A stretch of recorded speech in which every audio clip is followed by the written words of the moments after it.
ಅದ್ಭುತವಾಗಿದ್ದೀನಿ, ತುಂಬ ಖುಷಿಯಾಗಿದ್ದೀನಿ. ನಮಗೂ ಅದೇ ಭಯ ಇತ್ತು, ಅಂದರೆ ಜನ ಹೆಂಗೆ ತೊಗೊತಾರೆ. ನನ್ನ ಲೈಫಲ್ಲಿ ಒಂದು ಹೌಸ್ಫುಲ್ ಬೋರ್ಡ್ ನೋಡ್ತೀನಿ ಅಂತ ತುಂಬ ನಾನು ಕನಸು ಕಟ್ಕೊಂಡಿದ್ದೆ. ಸೊ ಇವತ್ತು ಅದು ಈಡೇರಿದೆ. ಶೋ ಹೌಸ್ಫುಲ್ ಆಗಿದೆ. ನಮ್ಮ ಕಾಲ್ ಬಂದಾಗ ನಮಗೆ ಫಸ್ಟು ಹೌದಾ ಅಂತ ರೀಚೆಕ್ ಮಾಡಿಸಿದ್ವಿ, ನಮ್ಮದೇನಾ ಶೋ ಏನು ಅಂತ ಅಂದ್ಕೊಂಡು. ಸೊ ಅದು ಕನ್ಫರ್ಮ್ ಆದಾಗ ಇಲ್ಲಿ ಬಂದ್ವಿ, ಹೌಸ್ಫುಲ್ ಇತ್ತು.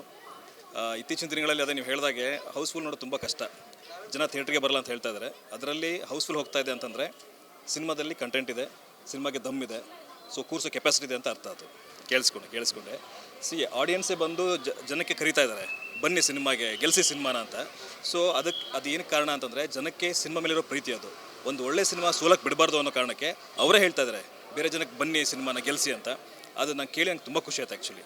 ಅಂದರೆ ಜನನೇ ಮತ್ತೆ ನಮಗೆ ಸಪೋರ್ಟ್ ಮಾಡಿ ನಿಲ್ಸೋಕ್ಕೆ ಟ್ರೈ ಮಾಡ್ತಾ ಇದ್ದಾರೆ. ಅದಕ್ಕೆ ಎಲ್ರಿಗೂ ಥ್ಯಾಂಕ್ ಯು ಸೊ ಮಚ್. ಆ ಒಂದು ಸಿನಿಮಾ ಸಕ್ಸಸ್ ಆಗೋದಕ್ಕೆ ಫ್ಯಾಮಿಲಿ ಆಡಿಯನ್ಸ್ ತುಂಬ ಮುಖ್ಯ ಆಗ್ತಾರೆ. ಸೊ ನಮ್ಮ ಸಿನಿಮಾಗೆ ಯೂತ್ ಜೊತೆಗೆ ಫ್ಯಾಮಿಲಿ ಆಡಿಯನ್ಸ್ ಕೂಡ ಬರ್ತಾ ಇದ್ದಾರೆ. ಅದೆಲ್ಲ ಇಂಟಿಮೇಷನ್ ತೋರಿಸ್ತಾ ಇದೆ, ಇದೇನೋ ಒಂದು ಆಗುತ್ತೆ ಅನ್ನೋ ತೋರಿಸ್ತಾ ಇದೆ, ಖುಷಿ ಇದೆ.